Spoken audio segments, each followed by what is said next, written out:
محترم حاضرین و ناظرین، ایک شخص کی بہن انتقال فرما گئی۔ جب وہ شخص اپنی بہن کو دفن کرنے کے بعد گھر کو روانہ ہونے لگا تو یاد آیا کہ اس کے رقم کی تھیلی تو اس کی بہن کی قبر میں ہی گر گئی ہے۔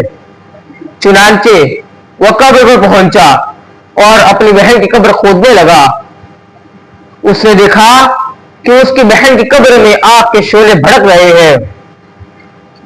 چنانچہ اس نے جو تو کر قبر پر مٹی ڈالی اور وہاں سے غمگین روتا ہوا اپنی ماں کے پاس آیا اور کہنے لگا، پیاری امی جان، میرے بہن کے کیا اعمال تھے؟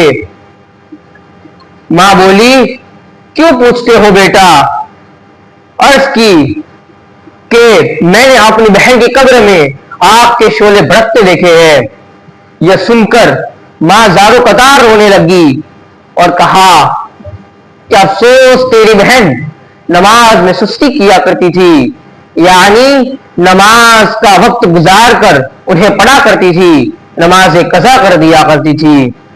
منقول ہے کہ قیامت کے دن ایک شخص کو اللہ تبارک و تعالیٰ کے دربار میں پیش کیا جائے گا اور اللہ تعالیٰ اسے جہنم میں جانے کا حکم دے گا۔ وہ شخص عرض کرے گا، اے رب کریم، یا پروردگار، میری ایسی کیا خطا ہے کہ جس کی وجہ سے آج مجھے جہنم میں جانا پڑ رہا ہے؟ اللہ تعالیٰ فرمائے گا کہ میری نام کی جھوٹی قسم کھانے اور نمازوں کے اوقات گزار کر انہیں پڑھنے کی وجہ سے۔ میٹھے مومن بھائیوں، ذرا غور کیجئے کہ نماز کے اوقات گزار کر انہیں پڑھنے کا اتنا بڑا اور ہولناک عذاب ہے، تو جس نے سرے سے نماز نہ پڑھی ہو اس کا کس قدر ہولناک انجام ہوگا۔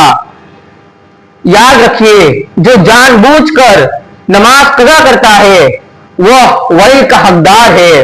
ویل جہنم کی ایک وادی کا نام ہے جس سے خود جہنم بھی پناہ مانگتا ہے، اور اسی طرح جہنم کی ایک وادی جس کا نام غی ہے، جس کی گہرائی اور جس کی گرماہٹ ساری وادیوں سے سب سے زیادہ ہے، اور اسی وادی میں ایک کنواں ہے جس کا نام ہب ہے۔